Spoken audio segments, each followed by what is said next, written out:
پاکستانیوں چودھری فواد حسن کہتے ہیں کہ اس میں کوئی شک نہیں کہ جو لوگ پی ٹی آئی حکومت اور اسٹیبلشمنٹ کے درمیان مفاہمت چاہتے ہیں اس کی کھل کر حمایت ہونی چاہیے، کیونکہ اس وقت قومی سیاست میں داخلی، علاقائی اور عالمی سطح پر جو بڑے بڑے چیلنجز ریاست کو درپیش ہیں اس کا واحد علاج مفاہمت کی سیاست سمیت سیاسی استحکام کے ساتھ جڑا ہوا ہے۔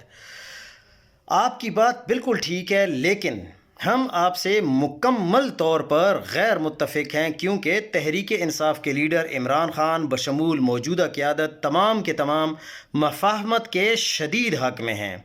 لیکن اسٹیبلشمنٹ مفاہمت نہیں بلکہ سرنڈر چاہتی ہے، جبکہ عمران خان کا فیصلہ ہے کہ وہ جیل سے سر اٹھا کر باہر آئیں گے، نہ کہ سر جھکا کر۔ عمران خان آئین اور قانون کی بالادستی یعنی سول بالادستی چاہتے ہیں، جبکہ اسٹیبلشمنٹ کا موقف ہے کہ شریف اور زرداری کی طرح آپ لوگوں نے وہی کرنا ہے جو ہم چاہتے ہیں۔ جس قسم کی مفاہمت اسد عمر، عمران اسماعیل اور فواد چودھری یا موجودہ صفوں میں شامل کچھ لوگ چاہتے ہیں، یعنی وقتی طور پر اسٹیبلشمنٹ کی شرائط مان کر عمران خان باہر آ جائے اور بعد میں اپنا آپ مضبوط کر کے پھر اگر چاہے تو سول بالادستی کی لڑائی لڑ لے، اگر ایسے کرنا ہوتا تو عمران خان باجوہ کی ہی مان لیتا اور حکومت ہی نہ جاتی،